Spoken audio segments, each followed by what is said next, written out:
నమస్కారం రామ్ గోపాల్ గారు. నమస్తే.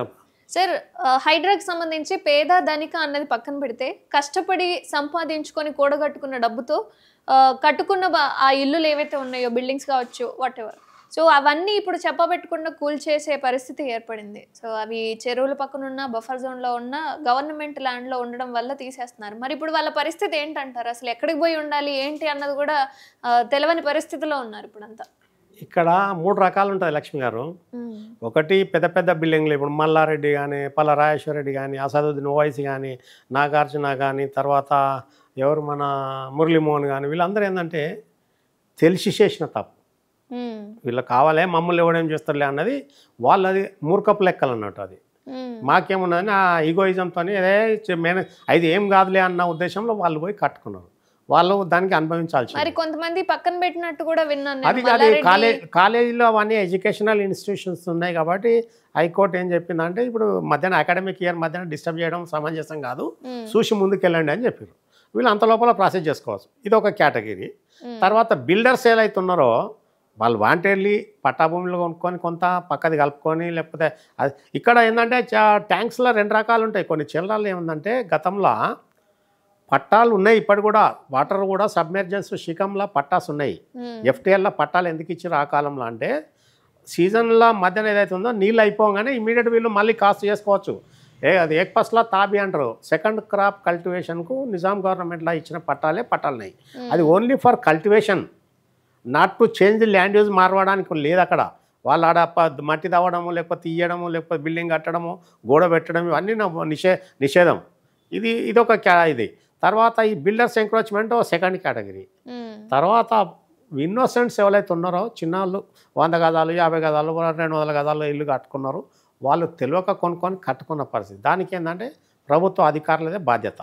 ఇక్కడ వీళ్ళు ఏం చేయాలి, ఫస్ట్ మొట్టమొదట గవర్నమెంట్ రికార్డు మొత్తం దొరుకుతుంది. ఎప్పుడు ఏ పీరియడ్లో ఏం జరిగింది, ఎవరు పర్మిషన్ ఇచ్చారు, ఆ మున్సిపల్ కమిషనర్ ఎవరు, రిజిస్టార్ సబ్ రిజిస్టార్ ఎవరు, తర్వాత తహసీల్దార్ ఎవరు, అక్కడ మా తర్వాత ఏఈ ఎవరు, వీళ్ళందరి మీద ఏం చేయాలంటే వాళ్ళ పెన్షన్లకు కట్ చేయాలి. ఇప్పుడు పెన్షన్లకి వెళ్ళి డబ్బులు రికవర్ చేయవచ్చు, లాస్ ఆఫ్ గవర్నమెంట్ ఇన్కమ్ కాబట్టి. ప్రభుత్వం ఎందుకంటే ఉద్యోగంలో జాయిన్ అయినప్పుడు అఫిడవిట్ ఇస్తారు. ఏది కానీ ప్రభుత్వానికి వ్యతిరేకంగా ఏం పనులు చేయాలని నేను నా ఉద్దేశంలో అఫిడవిట్ ప్రకారం ఏదైతే సర్వీస్ రూల్స్ ప్రకారం ప్రతి ఉద్యోగస్తు పెన్షన్లో మా గవర్నమెంట్ లాస్ రికవర్ చేయవచ్చు. ఈ డిమాలిషన్ కానీ ఇదన్నీ కానీ అది చేయవచ్చు. ఇప్పుడు ఏం చేయాలంటే గవర్నమెంట్ ఫస్ట్ ప్లాన్ ఆఫ్ యాక్షన్లో సర్వే చేయాలి, ఎఫ్టీఎల్ బౌండరీస్ ఫిక్స్ చేయాలి, దాని తర్వాత బఫర్ జోన్ ఫిక్స్ చేసిన తర్వాత అందులో పెద్దోళ్ళు ఎవరు, తర్వాత బిల్డింగ్స్ ఎవరెవరు ఉన్నాయి చిన్నయా పెద్ద అన్నది మెజర్మెంట్స్ ప్రతిదీ సర్వే చేయాలి. సర్వే చేసి వాళ్ళ జీవన స్థితి బిలో పవర్టీ లైన్, తెల్ల రేషన్ కార్డా, ఎబో పవర్టీ లైన్ ధనిక వర్గంలో ఉన్నారా, క్రీమీ లేయర్లు ఉన్నారా, లిస్ట్ అవుట్ చేసుకోవాలి. లిస్ట్ అవుట్ చేసుకున్న తర్వాత ఎంతమంది 1100 మంది వెళ్ళిరా, 2000 వెళ్ళిరా, దాని తర్వాత వీళ్ళు ఏం చేయాలి, డివిజన్ ఇప్పుడు డైరెక్షన్ వైజ్ చేయాలి. సపోజ్ ఇక్కడ సైడు నార్త్ సౌత్ ఉందనుకోరు, సౌత్లో ఏంటంటే గవర్నమెంట్ ఏం చేయాలి, టేకప్ చేయాలి, ల్యాండ్ అక్వైర్ చేయాలి. ఎవరిది ఆడ 800 ఎకరాలు వర్క్ ప్రాపర్టీ ఉన్నది, ఏది కొంగరా కలాన్ రింగ్ రోడ్ గితల అవతల. తర్వాత అది మన రావిర్యాల్లో 400 ఎకరాల ఎండోమెంట్ ల్యాండ్ ఉన్నది ఇక్కడ. ఇదంతా ఈ టేకప్ చేసి ఏంటంటే గవర్నమెంట్ కాస్ట్ వాళ్ళకి అక్వైర్ చేసిన తర్వాత వాళ్ళకి ఇవ్వాలి. గత 75 ఏళ్ళ నుంచి కూడా ఊర్లలో గ్రామాలలో గరీబుల్లో గవర్నమెంట్ భూములు కొనుక్కుంటే పంచిన దాఖలాలు ఉన్నాయి కదా, వీళ్ళకి అక్వైర్ చేసి అక్కడ ఏదైతుందో అక్కడ అకామిడేషన్ చేయాలి. తర్వాత ఇప్పుడు సపోజు నార్త్ పోయిన అనుకోరు, దేవరాంజాలో 1400 ఎకరాలు ఎండోమెంట్ ల్యాండ్ ఉన్నది. సీతారామాంజనేయ స్వామిది 1400 పైచిలకి ఎకరాలు ఎండోమెంట్ ల్యాండ్, ఫాములు గీములు వీళ్ళందరూ ఇప్పుడు ఈటల రాజేంద్ర వీళ్ళందరూ కట్టుకుని అవే కదా. అటువంటి దగ్గర ఏం చేయాలి, టేకప్ చేయాలి. ఎండోమెంట్ డిపార్ట్మెంట్కు డబ్బులు గవర్నమెంట్ ఎండోమెంట్ డిపార్ట్మెంట్ జమ చేయాలి, ఫిక్స్డ్లో పెట్టాలి, టెంపుల్ పేరు మీద అవన్నీ ఉంటుంది. ఇటువంటి దగ్గర అట్లా అటు. తర్వాత ఇటు సైడ్ పోతే అబ్దుల్లాపూర్ మెట్ సైడ్ బోలెడ్ ఉన్నది. ఇటు పోతే ఇక్కడ మన వట్నాగులపల్లి అవతల పోతే అటు కొండకాల అటు సైడ్లో బోలెడ్ గవర్నమెంట్ ల్యాండ్ బోకిల్లా. ఇక్కడ ఎక్కడోళ్ళని అక్కడ వాళ్ళను సెటిల్ చేయాలి, గవర్నమెంట్ బాధ్యత.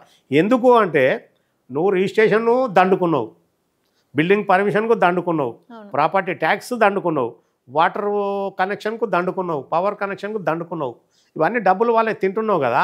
ఇన్ని రోజులు తిన్నావు కాబట్టి వాళ్ళకు తెలిసి తెలియక అది ఎవరితో తప్పు, ప్రభుత్వ పరంగా జరిగిన తప్పు. ప్రభుత్వ అధినేత ఎవరే కానీ ఉన్నప్పుడు సమన్యాయం చేయాలన్నప్పుడు అటువంటిప్పుడు వాళ్ళకి సర్వే చేయించి వీళ్ళని ఎక్కడో అక్కడ వాళ్ళకు సెటిల్ చేయాలి. ఇప్పుడు ఎందుకంటే ఇంకో ఈ సెప్టెంబర్ అయిపోతే వర్షాకాలం సీజన్ అయిపోతుంది కాబట్టి అంత లోపల మళ్ళీ నెక్స్ట్ మే లోపల వీళ్ళు ఇవన్నీ సర్వే ప్రాసెస్ ఈ ప్రొసీజర్ అంతా కంప్లీట్ చేసుకొని అప్పుడు ప్లాన్ ఆఫ్ యాక్షన్లో పోతే బాగుంటుంది. అంతేగాని ప్రతి జిల్లాలకు వెళ్ళి మాకు కూడా హైడ్రా అంటే ఇదేంది ఇష్టారాజ్యం పంచడానికి ఇది కాదు కదా. అరే నీ దగ్గర ఉన్న వ్యవస్థ నిర్వీర్యము ఎందుకైంది, దాన్ని బలోపేతం చేయాలి కదా. 10 మంది కలెక్టర్లు పోయి 33 మంది జిల్లా కలెక్టర్లు అయినాక కూడా నువ్వు ఈ పనులు చేయకపోతే ఎందుకన్నట్టు అక్కడ. ఇక్కడ ఏంటంటే మొట్టమొదట రెవెన్యూ వ్యవస్థను బలోపేతం చేయాలి. రెవెన్యూ వ్యవస్థను బలోపేతం చేయాలంటే గ్రామ పరిపాలనాధికారులను పెట్టాలి. ఉన్న గ్రామ సేవకులను కూడా తీసేసారు కదా. గ్రామ సహాయకులు లేరు, సేవకులు లేరు. గ్రామంలో ప్రభుత్వ ఆస్తులకు ఒక నాదుడు అన్నోడు లేడు అన్నాడు. ఎవడైతే ఉంటే గ్రామ కంటం ఉందనుకో, సర్పంచ్ ఉన్నాడు అనుకో, అవతల పడతాడు. అడిగేటోడు లేనప్పుడు అడిగేటోడు. ఇప్పుడు బాజార్ సామెత ఉంది, బాజార్ కమ్మాల్ బాబ్ బేటా బాట్లీ అని. యూనో బజార్లో దొరికింది తండ్రి కొడుకులు పంచుకున్నారు అన్నట్టు ఆ రకంగా ప్రభుత్వ ఆస్తులను విధ్వంసం చేసిరు. దీని ప్రకారం ఇంకేమైందంటే ప్రభుత్వంలో మొదలు అధికారులకు బుద్ధి ఉండాలి. మా జమాన్లో మాది 1365 ఫస్ట్ శాలరీ. రిటైర్ అయినాడు 1,40,000. నేను ఆ రోజు నాకు సైకిల్ దిక్కుండకపో, రిటైర్ అయినాడు బైక్ కొనుక్కోవచ్చు, సెకండ్ హ్యాండ్ కార్ కూడా కొనుక్కోవచ్చు. ఆ రోజు నేను ఢిల్లీ కూడా టికెట్ సరిపోదు. ఈరోజు రిటైర్ అయినాడికి నేను ప్రపంచంలో ఏ మూలకన్నా పోయి రాగలిగిన సదుపాయము మెరుగుపరిచింది కదా. ఆ రకంగా దాన్ని ఇడిచిపెట్టేసి కూడా లక్షల జీతాలు ఉన్నా కూడా మన అనవసరంగా ఆన్లైన్లో ఇరికి బదనామయ్యి ఇటువంటివి చేసిన తర్వాత ఇంకొకటి ప్రభుత్వం బుద్ధి ఉండాలి. ప్రభుత్వంలో ఎవరైతే ఉన్నారో కంట్రోలింగ్ అథారిటీ, విజిలెన్స్ లేదు, ఎన్ఫోర్స్మెంట్ లేదు, వాళ్ళ మీద ఏదైనా పర్యవేక్షణ లేదు, దాని మీద క్రాస్ చెకింగ్ లేదు.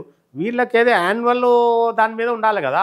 ఇక్కడ కలెక్టర్ స్థాయి కాడ మొదలుపెట్టి గ్రామ స్థాయి దాకా ఎవడెవడో తప్పులు జరిగారో రికార్డు మొత్తం దొరుకుతుంది.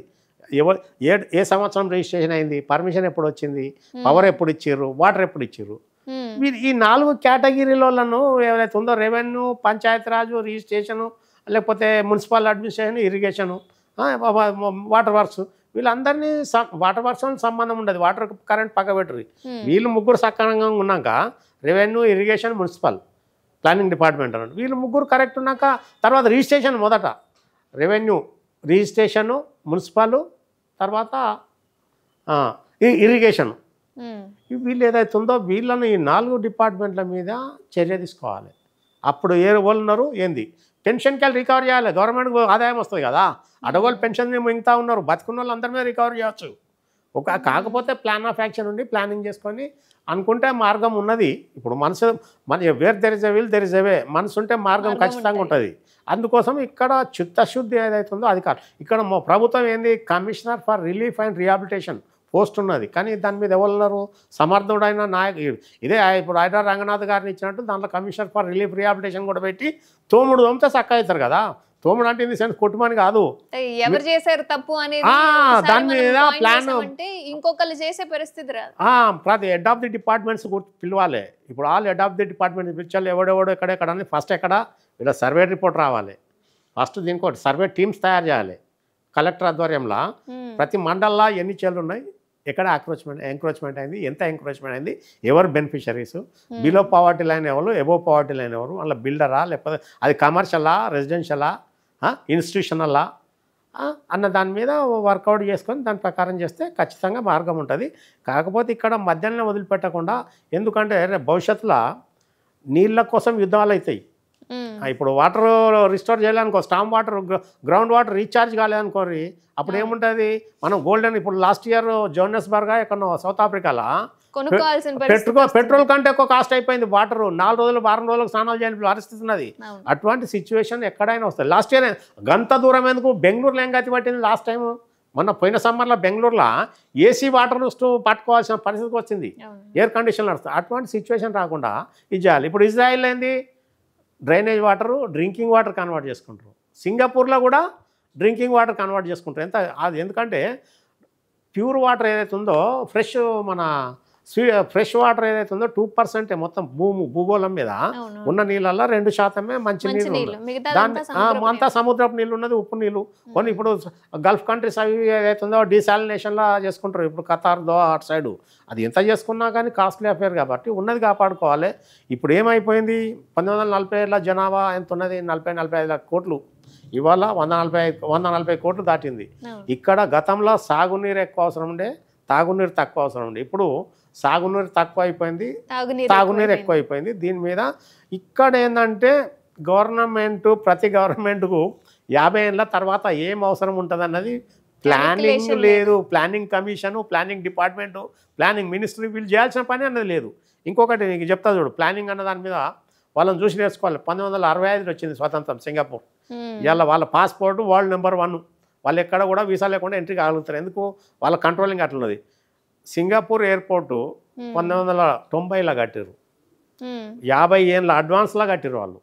50 ఏళ్ళ తర్వాత ఎంత ఎయిర్ ట్రాఫిక్ ఉంటుందని 3 టర్మినల్, ప్రతి 3 టర్మినల్ల మీద స్కై ఉంటుంది, స్కై ట్రైన్. ఏది టర్మినల్ 1, 2, 3 దాకా స్కై ట్రైన్ ఉంటుంది. అది ఓన్లీ ఆటోమేటిక్ ఆపరేటెడ్. అంత ప్లానింగ్ అట్లా ఉన్నారు. అటువంటి అప్పుడు మన దగ్గర ఏంటంటే మొట్టమొదటి నుంచి ప్లానింగ్ లేదు. ప్లానింగ్ లేకపోతేనే మన పరిస్థితి ఉన్నది. మన దగ్గర మనకంటే పూర్వీకులు అందరు ఈ ప్రపంచంలో భూమి మీద ఎవరికంటే ముందు కూడా డెవలప్మెంట్ మీద ఉన్నారు, మనం దోసుకున్న దాని మీద ఇండివిజువల్. ఎందుకంటే మన స్వతంత్రం వచ్చిన తర్వాత ఇండివిజువల్ కెపాసిటీ. ఇప్పుడు నేను చెప్తా చూడరు, నిజాం గవర్నమెంట్ మన వాళ్ళకు దండన ఉంటే తప్ప లేకపోతే భక్తి అనేది ఉండదు. నిజాం గవర్నమెంట్, నిజాము ఇన్ని బిల్డింగ్లు కట్టిండు. ఏది హైకోర్టు కానీ, యూనివర్సిటీ కానీ, ఉస్మానియా హాస్పిటల్ కానీ, సెంట్రల్ లైబ్రరీ కానీ, ఇటువంటి అనే ఇవన్నిటి కూడా ఆయన తెలంగాణలో ఒక్క చెట్టు కొట్టలే తెలంగాణలో. మొత్తము బర్మా నుంచి తెప్పించి యూనివర్సిటీలో పోయి చూడరు మీరు. బి హాస్టల్ పోతే కబోర్డులు కూడా బర్మా టేక్తోని, ఆ డోర్లు కూడా ఇవాళ ఆర్ట్స్ కాలేజీలు ఎక్కడ పోయినా కూడా అవన్నీ మొత్తం బర్మా టేకే ఉన్నాయి. అంత కాపాడిన చెట్లను స్వతంత్రం రాగానే మొత్తం విధ్వంసం చేశారు. ఇలా ఆఖరికి వస్తే తోడేళ్ళు, నక్కలు, కుక్కలు, పందులు, కోతులు, నెమళ్ళు, పులులు, జింకలు, ఏనుగులు అన్నీ కూడా ఆవాసాల మీదకి ఎందుకు వస్తున్నది? మనకు తెలివిలేనితనం కదా. మనం అడవిని కొడితే మనకు రేపు కష్టమవుతుంది. వాటికి వదిలి వాటి నివాసాలను మనం కొడితే అది మన నివాసాల్లోకి వస్తున్నది. దీని మీద ఈ గవర్నమెంట్లకు చిత్తశుద్ధి లేదు. ప్రపంచంలో ఎక్కడ కూడా ఉండదు. ఎందుకంటే ఫారెస్ట్ అనేది అంతటా కాపాడుకుంటారు. ఇక్కడ మన దగ్గర ఏదైతే ఉందో దాంతో ఈ విధ్వంసకరమైన అడవి కొట్టేయడంతో మనకి పరిస్థితి వస్తుంది.